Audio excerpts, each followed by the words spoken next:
This is shot using DJI Neo.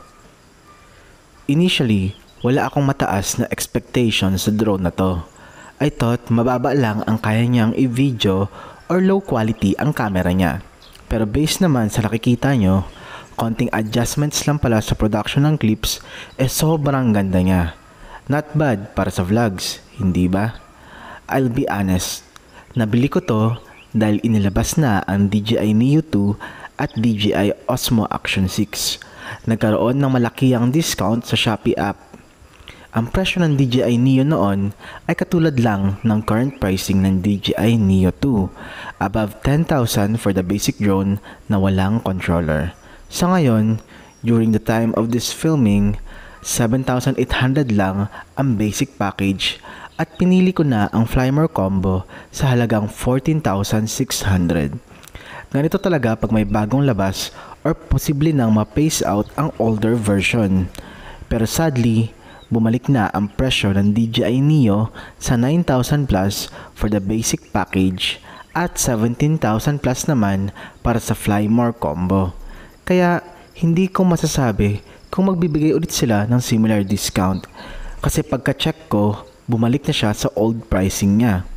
Lastly, kahit beginner ako, hindi ko maire-recommend ang basic package. Bakit? Posible kasing mawalan ng connection and control ang drone and sayang naman pag nawala. Ganon ka-importante ang RC entry remote controller ng drone.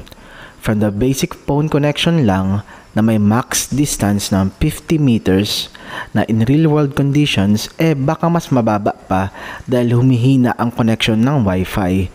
Pero kapag may RC entry remote, kayang umabot ng up to 10 kilometers. Pero, huwag natin sagarin ng up to 10 kilometers. Kasi, if we check yung battery capacity ng drone, ang max flight time is 19 minutes lang. Pero, in real world conditions, expect mo na mas mababa pa doon and kahit may controller, kapag sobrang layo na talaga, posible pa din mag-loss control at pinapakita naman ng controller via phone screen connection kaya sobrang laki ng tulong niya for the safety ng drone. So ayan, ang ganda talaga ng shots ng DJI Neo.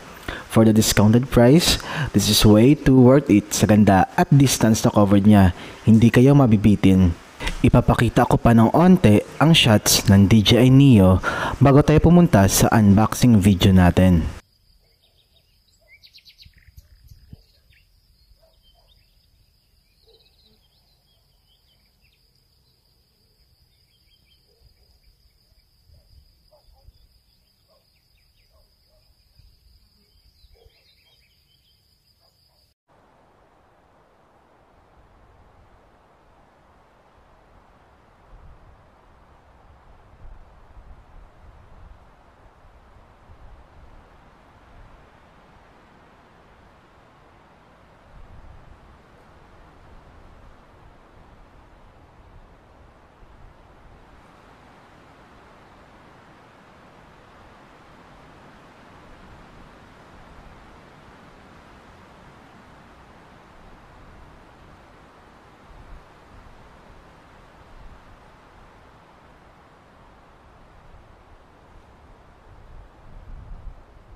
Box ng DJI Neo.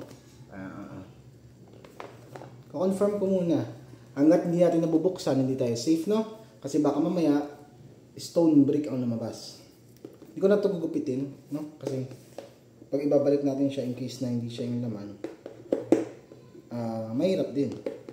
Para mabalik pa siya nun, ito. Huwag nyo nagupitin. Ayun yung hilahin nyo. So, more than 50% sure ako na hindi siya nagagalaw ng rider, no? Kasi may safety pin pa rin yung tape niya dito. Pero more than 50% pa lang, around 70%.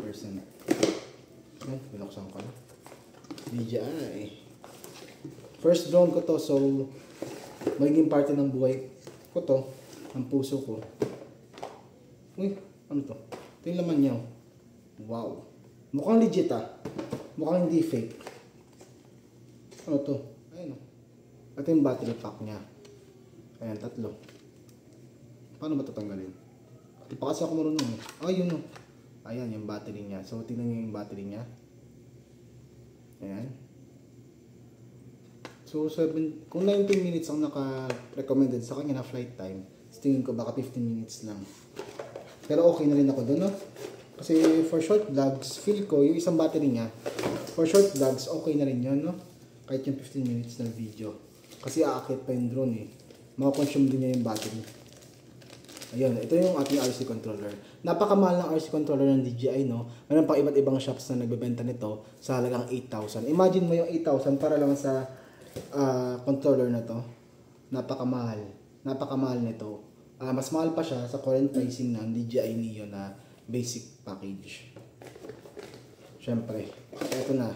Uy, ito na yung drone natin. Anong size niya? Ayun, sa palm of my hand. Sakto lang sa kamay. Mga 6 inches siguro.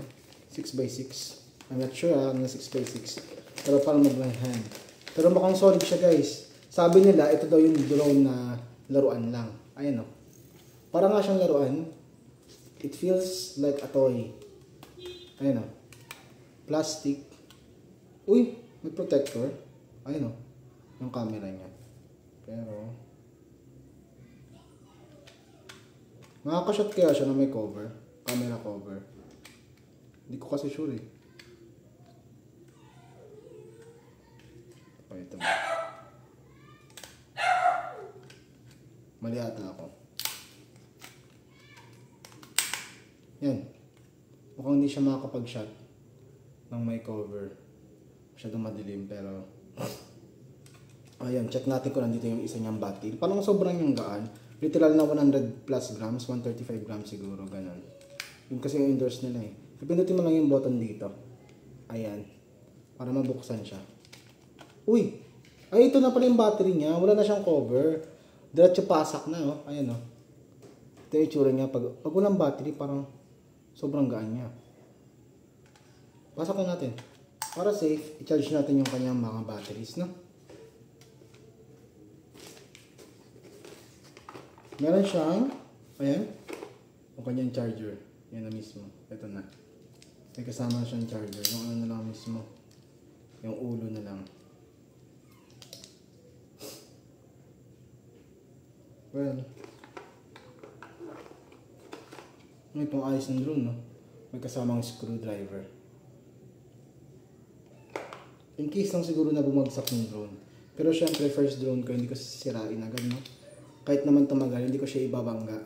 As much as possible, kahit meron akong controller nito na pang malayuan, hindi ko hayaan na lumayo siya, na wala sa field of view ko. Kahit pa meron akong video sa cellphone, hindi na aso, I'll make sure nakita ko pa rin siya. Kasi safety na rin yun ng drone nyo. Kahit para lang siyang toy, kahit mumurahin lang, I'll make sure na aalagaan ko siya. Uy! May spare parts pa. Ayan. Very good. So, tatago ko tong box kasama yung spare parts. So, for safety na rin, no? Para hindi lipa rin yung drone, mas maganda na meron kang RC controller na kasama. Yung Flymer combo. Kasi dati, mas mahal siya. So, I think, nakabawas ako ng almost 40% than the initial price ng DJI Neo. Saka, parang kapresyo niya ngayon yung DJI Neo 2. So, napakalaking bagay kasi magpa-phase out na ang DJI Neo 1. Kaya, ang laki ng discount. So, ayan. Ito ang ating DJI Neo. Try natin ang ating first, ang ating first drone. Syempre, iingatan ko to.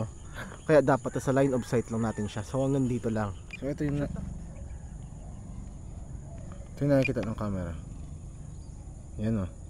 So, pag pinindot ko itong FN niya, nag-a-adjust yung kanyang gimbal. Yan o. Look down. Tapos look up. Yun. Maganda naman yung quality niya, in fairness. Tara. Yung kapag mag-video kayo ng video shoot, red yung bilog sa gitna. Then kapag camera, click na to. Kapag camera option naman, photo option, photo, magiging white siya. So make sure na naka video option siya. Ayan. Para pag nag-shoot kayo is video yung makuha nyo. So ayan. Paliparin lang natin siya muna. Sige, take off.